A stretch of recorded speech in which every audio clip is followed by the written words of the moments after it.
I never thought one single day could shatter everything I believed about my life. But that day came, and it hit me harder than I could have ever imagined. One morning, I walked into the office like usual, coffee in hand, ready to push through another stressful week. By noon, I was called into a meeting and told that my position was being eliminated. Just like that, years of loyalty, long nights, and missed family dinners were erased with a few cold words.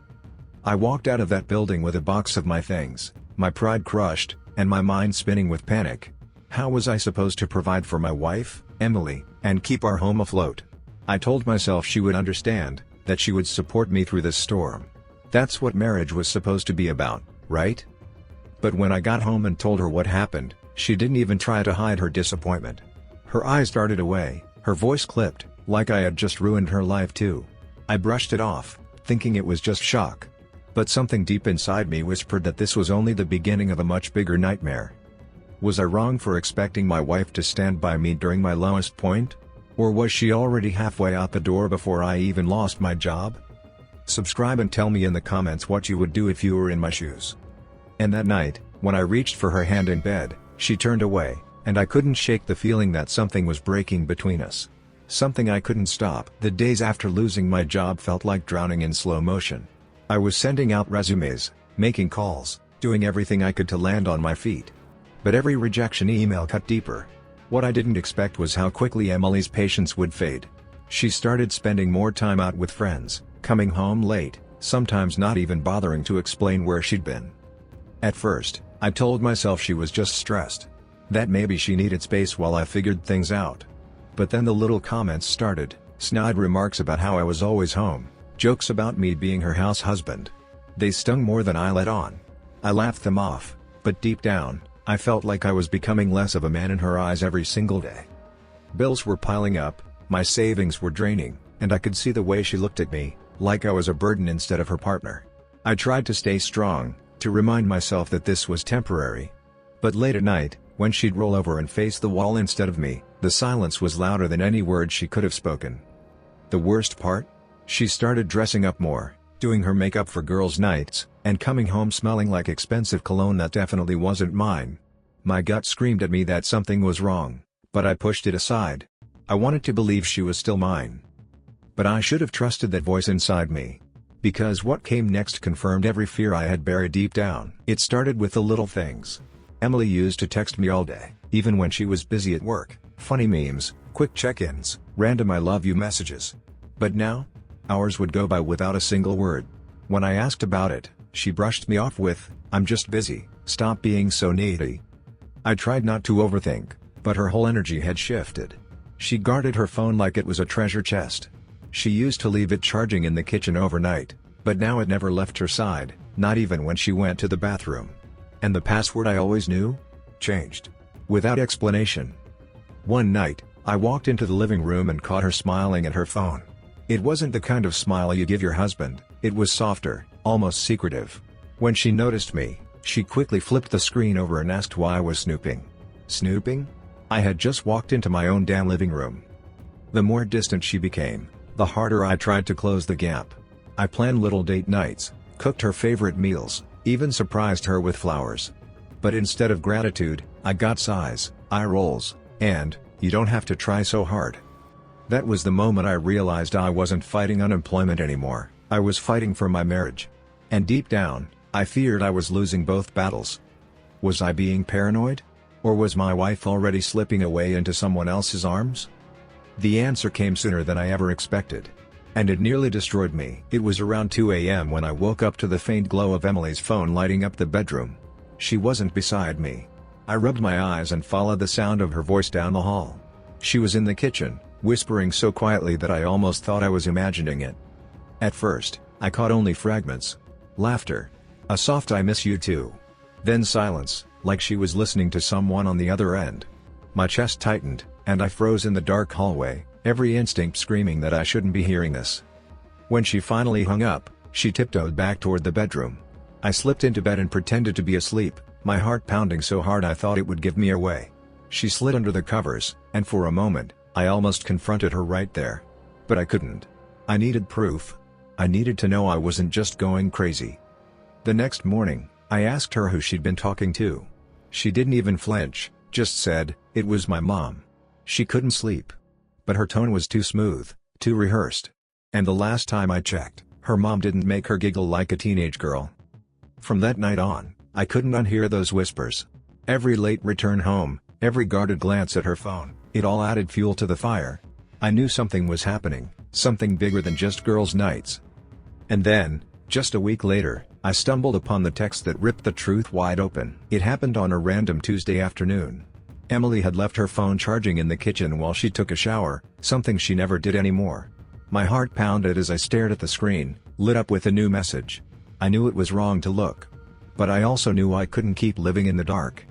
The preview alone was enough to break me. "Last night was amazing. I can't stop thinking about you." My stomach dropped. My hands shook as I opened the full message thread. There it was, dozens of texts between her and someone saved only as flirty messages. Inside jokes. Promises to see each other again. And the worst part? She wasn't just cheating physically, she was emotionally invested. The way she wrote to him was the way she used to write to me. I sat there in silence, the room spinning around me. Part of me wanted to storm into the bathroom and demand answers. Another part of me wanted to smash the phone against the wall. But instead, I just sat frozen, tears I didn't even feel streaming down my face. When she came out, wrapped in a towel, she noticed the look on my face. "What's wrong?" she asked, her voice almost too casual. I didn't say a word. I just handed her the phone. The color drained from her face, and for the first time, she didn't have a quick excuse ready. She tried to speak, but I cut her off. "Don't. Just don't." My voice cracked, and I hated how broken I sounded. That night, I slept on the couch, staring at the ceiling, wondering if my marriage was already over. But I wasn't ready for how deep her lies went, or how public the truth would soon become. After reading those texts, I couldn't look at Emily the same way. Every word out of her mouth felt like poison, every smile like a mask hiding something darker. She swore it was just flirting, that nothing serious ever happened. But her late nights, the phone calls, the secrecy, none of it matched her story. So I started paying attention. I kept track of her girls' nights, the times she claimed she was working late, the outfits that seemed too dressed up for just dinner with friends. I checked bank statements and found charges at restaurants I'd never heard of. Receipts for 2, not 1. Ubers at midnight to parts of town she had no reason to be in. One night, I followed her. I know how that sounds, pathetic, desperate, but I had to know the truth.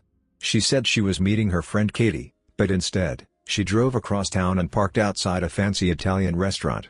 I waited in my car, hands shaking, and then I saw him. Tall, clean-cut, confident. He kissed her on the cheek like they'd done it 1,000 times before, and she laughed in a way I hadn't heard in months. My chest burned as I watched them walk inside together. I wanted to storm in, to flip the whole place upside down. But I didn't. I sat there in silence, gripping the steering wheel until my knuckles turned white. That was the night I realized the woman I married was gone. But I wasn't going to let her destroy me quietly. If she wanted to live a double life, then the truth would come out, whether she liked it or not. And soon, at a dinner with friends, everything unraveled in front of everyone. It was supposed to be a casual dinner with friends, something we hadn't done in months. Emily insisted we go, almost like she wanted to prove to everyone that we were still the perfect couple. I played along, but inside I was boiling. I had the screenshots of her texts saved on my phone. I had seen her with him. I was done being the fool. The night started off normal enough, laughter, drinks, small talk. But I couldn't focus. Every time Emily touched my arm or leaned in to kiss my cheek for show, it felt fake. Like she was performing for the table. Our friends asked how we were doing, and before I could answer, she jumped in with, "We're great. Just a little stress, you know, but nothing we can't handle." That was it. I snapped. "Really?" I said, my voice louder than I intended. The table went silent. "We're great? Should I tell them about the late night calls? Or maybe about Jay?" Emily froze. Her wine glass clinked as she set it down too hard. "Don't do this here," she hissed, her face pale. But I didn't stop. I pulled out my phone, scrolling to the messages, and tossed it on the table. The shock on our friends' faces said it all. They read the words I had been choking on for weeks. One of them whispered, "Emily, is this real?" She opened her mouth, but nothing came out. She just sat there, exposed, her perfect image shattered in front of everyone she cared about. The silence was deafening. And then, without a word, she grabbed her purse and stormed out, leaving me sitting there with the truth finally laid bare. But walking out was only the beginning, because the very next day, she made the choice that changed everything. The next morning, I woke up to the sound of drawers slamming. Emily was in the bedroom, stuffing clothes into a suitcase. Her face was cold, almost emotionless, like she had already made peace with the decision. "So that's it?" I asked, standing in the doorway. "After everything we've been through, you're just walking away?" She didn't even look at me. "I can't do this anymore. You're not the man I married." Her words hit harder than any punch. Not the man she married? I had lost my job, yes. I was struggling, yes. But I was still fighting every single day for us, for her. Meanwhile, she was sneaking around with someone else. Was it him? I asked quietly. Was Jay worth throwing this all away? She finally met my eyes, but there was no guilt, no apology. Just silence. And in that silence, I had my answer. I wanted to scream, to beg, to do anything to make her stay. But instead, I just stepped aside as she wheeled her suitcase past me. The sound of the front door closing echoed through the house like a final nail in the coffin. And just like that, she was gone. No goodbye kiss, no tears, not even a second glance. I stood in the empty living room, surrounded by the ghosts of a marriage that once felt unbreakable. And for the first time in my life, I felt truly, utterly alone. But what I didn't know then was that rock bottom was only the start, and it would force me to rebuild a version of myself I never thought. The days after Emily left were a blur of emptiness and despair. I couldn't eat, couldn't sleep, and every corner of the house reminded me of what I had lost. The bed felt enormous and cold, the kitchen silent without her laughter. Even my friends started calling less, unsure of how to comfort me, or maybe they were tired of my endless complaints. I tried to distract myself with job applications, but rejection after rejection made me feel like the world was laughing at me. Every no felt personal, like a confirmation that I had failed in every possible way. My savings dwindled faster than I could manage, and I had to sell a few of my prized possessions just to cover the bills. Late at night, I would sit on the couch, staring at her empty side of the bed, wondering how everything had gone so wrong. I replayed every memory, every argument, every small hint I had ignored. I blamed myself, but a part of me also burned with anger. How could she betray me like that? After all I had done, all I had sacrificed, she just left. And yet, beneath the suffocating despair, a tiny spark began to form. A stubborn, almost desperate voice inside me whispered, "You can't let this break you. You won't let this define you." It was weak at first, barely noticeable, but it was enough. Enough to get me out of bed, enough to force me to take the first small steps toward reclaiming my life. Little did I know, the path from rock bottom to redemption would be harder, and more satisfying, than anything I had ever imagined. Just when I thought I was completely alone, I got a call from Mark, an old college friend I hadn't spoken to in years. At first, I almost ignored it. What could he possibly say that would make a difference? But something in his voice was different, calm, confident, like he already knew I needed help. "Listen, man," he said, "I've been following your story. And I know things are rough right now. But I have an idea that might get you back on your feet." I was skeptical, of course. Ideas from friends usually come with more problems than solutions. But Mark had a way of speaking that made me feel seen, like he understood exactly where I was and where I wanted to be. He offered me a job at his startup, a risky venture, sure, but one where I could actually make an impact. I hesitated. I had just been through the worst possible week of my life, and now I was supposed to trust someone with my career again? But then I remembered the spark from the previous nights, the one telling me I couldn't let Emily's betrayal destroy me. So I took the leap. I packed up the courage I had left and said yes. That decision became the turning point, the moment I realized that sometimes, when the world pushes you down, it's also giving you a chance to rise higher than ever before. Little did I know, the best revenge wouldn't come from her, it would come from the life I was about to rebuild. Starting over wasn't easy. Every morning felt like a battle against the weight of failure and betrayal. But for the first time in months, I had a reason to get up. Mark's startup became my anchor, a place where my ideas mattered, where I could pour my frustration into something productive. I threw myself into work, learning everything I could, taking on responsibilities I never thought I'd handle. Slowly, my confidence returned. I discovered strengths I didn't know I had, negotiation skills, leadership instincts, and a resilience forged in pain.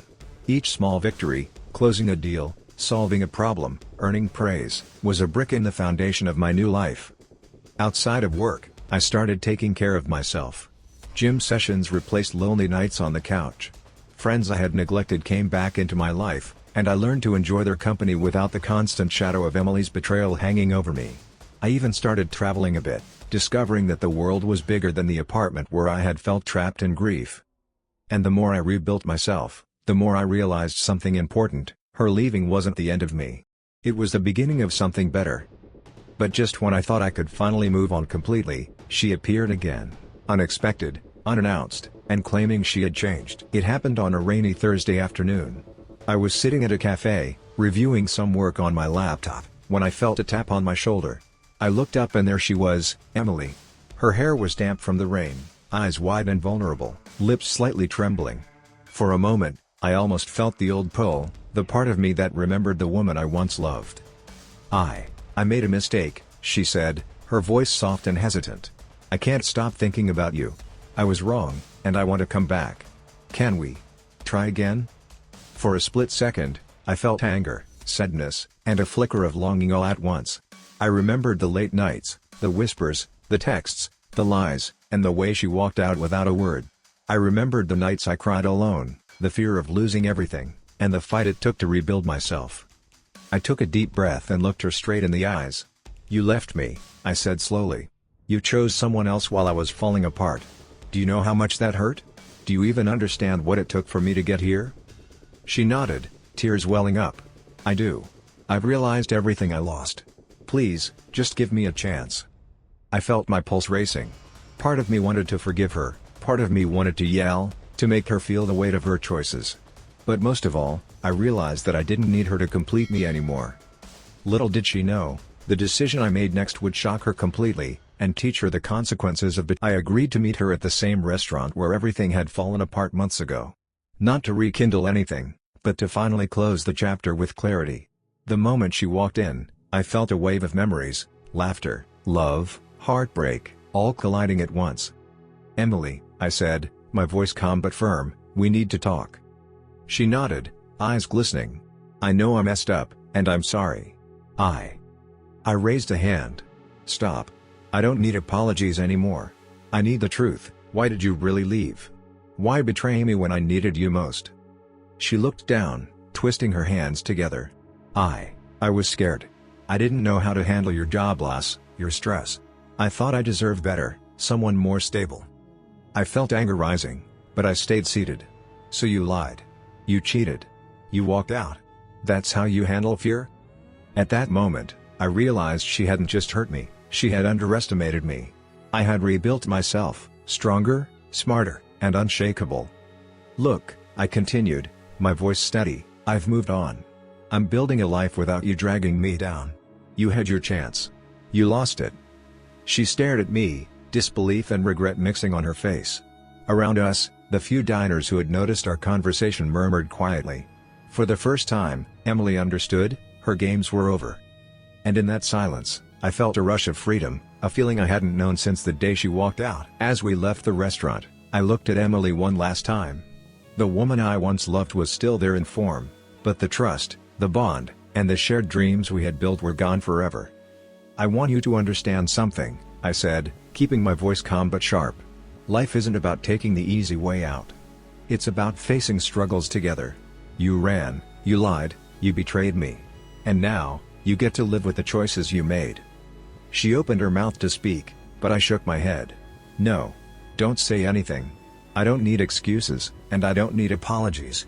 You lost me. And that's something you can't fix." Walking away, I felt a mix of sadness and relief. The anger that had haunted me for months began to fade, replaced by clarity and determination. I realized that my life, my happiness, and my self-worth weren't tied to her or her actions. They were mine to claim, to nurture, and to protect. For the first time, I wasn't just surviving, I was thriving. And I knew that no one, not even the person who had hurt me most, could take that away. The chapter with Emily was over, and the next one? That was mine. Months passed, and life began to feel lighter, fuller, and more meaningful than it ever had before. I had a steady job at Mark's startup, friends who genuinely cared, and a renewed sense of purpose. I traveled, I explored hobbies I had abandoned, And I started to realize that the pain I endured had made me stronger, wiser, and more resilient. Emily never reached out again. And honestly, I didn't want her to. The life I had imagined with her was gone. But the life I was building now, one grounded in self-respect, hard work, and authentic relationships, was far better than anything I could have hoped for with her. I learned something crucial: betrayal hurts, yes, but it can also teach you about your own strength. I discovered that I didn't need someone else to validate my worth, I just needed to believe in myself. And when you do that, the world seems to open up in ways you never imagined. So here I am today, stronger than ever, living a life I love, and finally free from the shadows of the past. If you've ever been betrayed or left broken, remember, the end of one story can be the beginning of an incredible new chapter. If you enjoyed this story, don't forget to subscribe, hit the like button, and stay tuned for the next drama.